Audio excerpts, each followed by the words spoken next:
The militant left were making the working man look silly. After a decade of ideological certainties, politics was in free fall.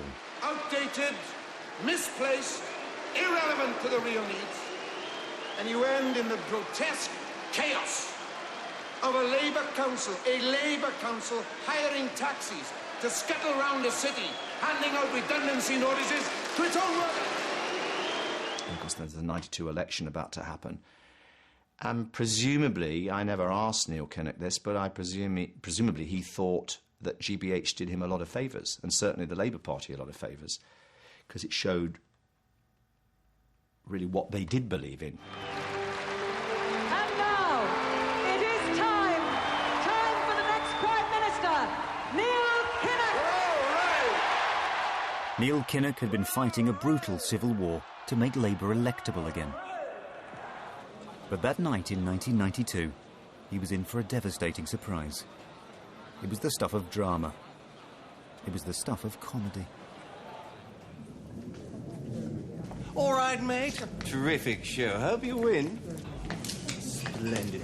All right, mate. Terrific show. Hope you win. The show got off to a good start. It sort of hit the ground running, so quite a few politicians sort of wanted to be identified with it and started to appear on it even. How are you, Neil? Hello. Good to see you. Hard luck.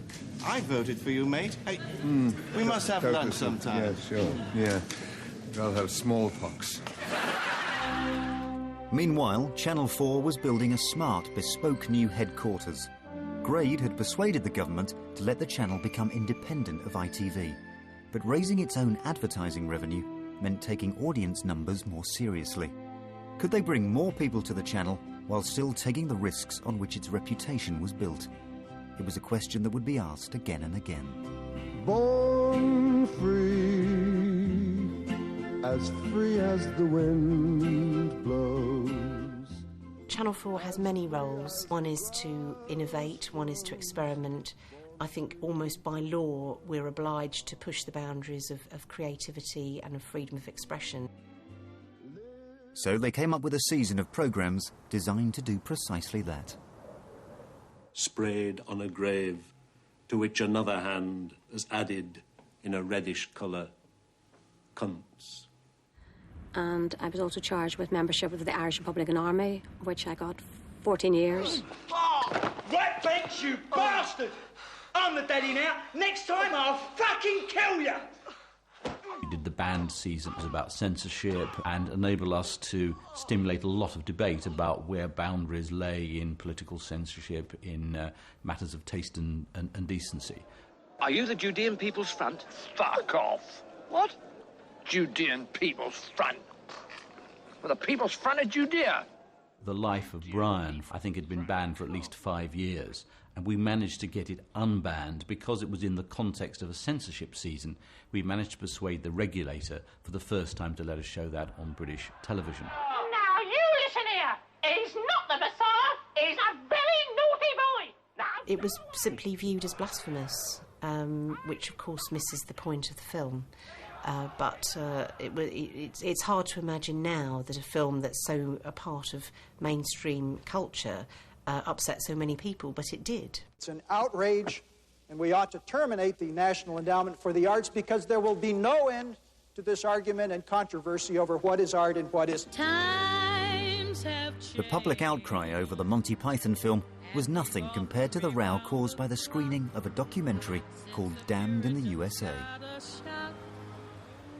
Damned in the USA was an attempt to explore what the boundaries were in terms of art and the arts and censorship in the USA.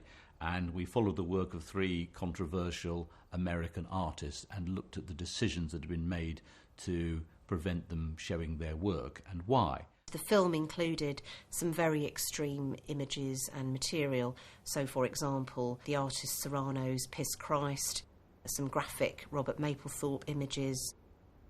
One of the participants was an American Mary Whitehouse figure called the Reverend Donald Wildman.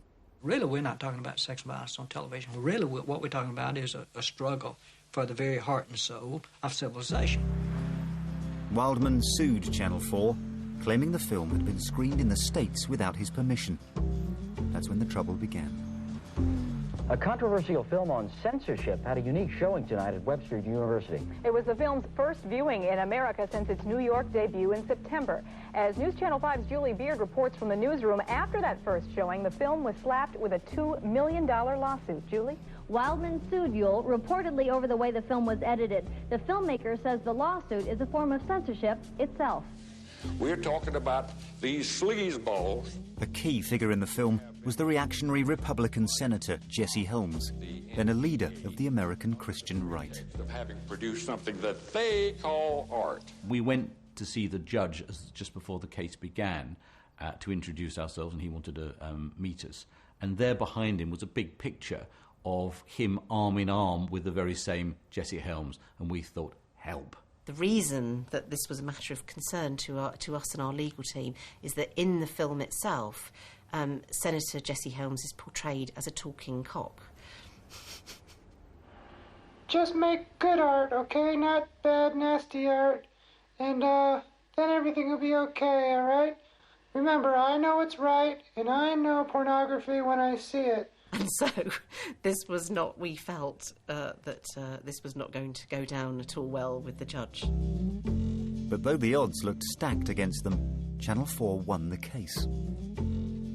As a result of winning and a result of all the publicity surrounding it, Channel 4 for a moment became the darling of the liberal media. We had a sort of celebrity bandwagon, and I think Lou Reed wrote a special version of his song, and it was all very glamorous for about 5 minutes. Donald Wildman was damned in the USA. Tried to get Channel 4 to pay and pay. A hustle here and a hustle there. Mississippi was the place where he thought, hey, I'll take a walk on the legal side. Damned in the USA was Channel 4 at its most crusading. But back at home, the next generation of viewers was enjoying partying more than politics. To please the advertisers, the channel had to find the shows to bring them in.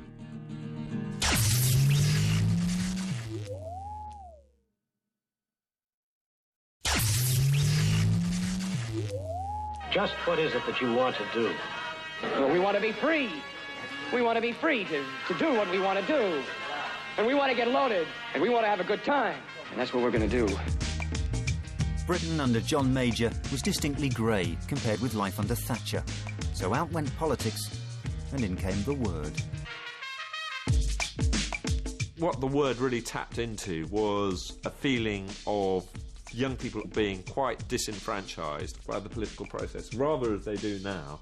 And as a result, they certainly didn't want to watch a programme about politics which had absolutely no bearing on their life. We Conservatives are here, and in the future we Conservatives stand ready to serve on behalf of the nation we love. We'd had the Summer of Love, with people had discovered a whole new gamut of drugs.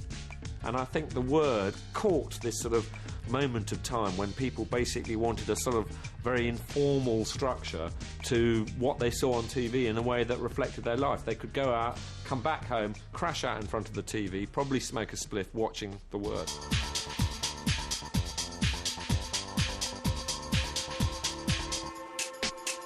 Never in the history of television has one show generated so much attention for its rank brilliance at being awful. I couldn't stand it myself, but I felt, that at 11 o'clock at night, for a bunch of students, it seemed to me kind of diverting and anarchic and exactly what the channel should be doing.